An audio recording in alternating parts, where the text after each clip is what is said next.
就得噶啦。你如果話用手打，用身體打，呢個 L 型係後邊翻落嚟，喺後邊翻嚟嘅，球桿喺身體背後嘅中間嗰度飛落嚟嘅，你明唔明？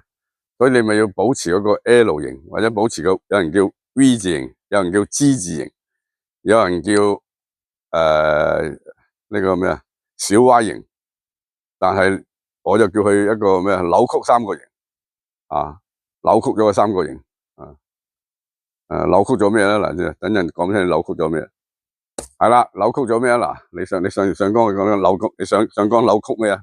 點解變成扭曲三角形啊？你本來個 Y 字形啊，或者小人上面扭曲咩啊？第一個扭曲係咪你呢個手臼啊？係。第二個係咪你手腕啊？係。呢個手腕又扭曲啊？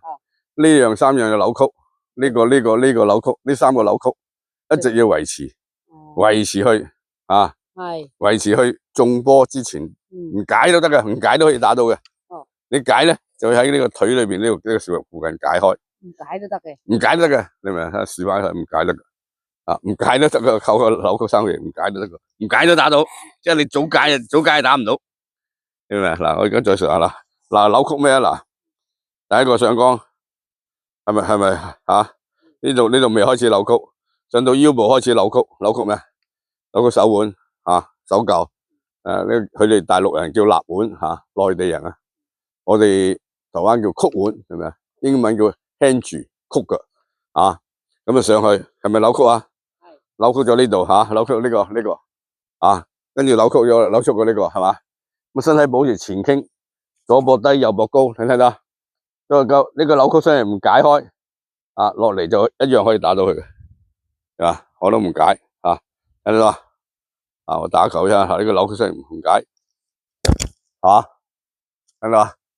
我要解，即係解咧，要適當時間解，就最快咧都喺呢個右口袋啪打出去咁啊遠啲啫唔解咧就準啲，解又遠啲你解又太早解又唔得，你唔可以喺呢度解呢度解又唔得。高手喺邊度解都得，如果高手邊度解都打到，明唔明啫？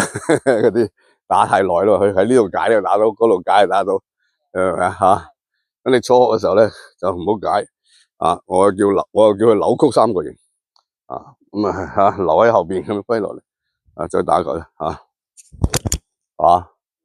唔使解，唔解咁轉過去啪一樣得噶係嘛？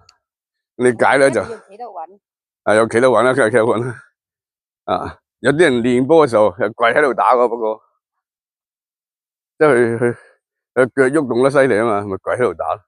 尤其練長桿嘅時候，跪低打噶啲人，跪低練噶，你要跪低練草地污糟唔好跪唔好學咁多。係啦，係啦 ，OK， 唔好解，嗱就解啦，少解啦，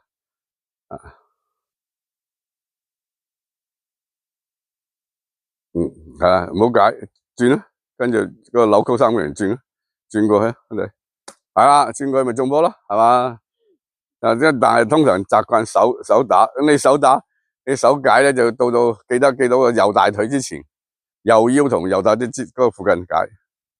如果要解開嘅話，都要堅持，要忍耐你打球都要，所以人哋話係，即係揮桿都係一個修行你明唔明啊？高爾夫係個修行即係要零修退修，封關有啲人咁講係係啦，你唔解咪打到咯。嗱，啲波打到左邊就最好噶啦。你啱啱初學嘅時候咧，將啲波打到左邊，就表示你好內側翻嚟，因為你好內側，你打咗個煙沙煙嘛，咪去左邊。啱，就你啱啱學嘅時候打到左邊啱噶，盡量打去左，打去右邊就唔啱，打去左邊比較遠啲嘛，通常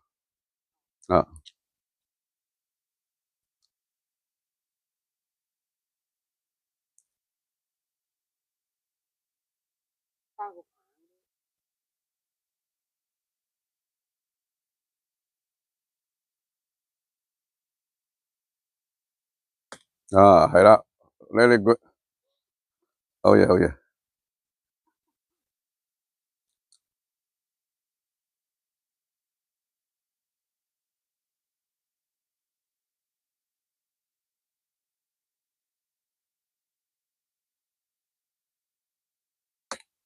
拉塞啊喺邊度食嘢咧？啊！我喺邊度食嘢嘅咧？我都唔記得咩色啊，唔知喺邊度食啊，我都唔記得係食啊。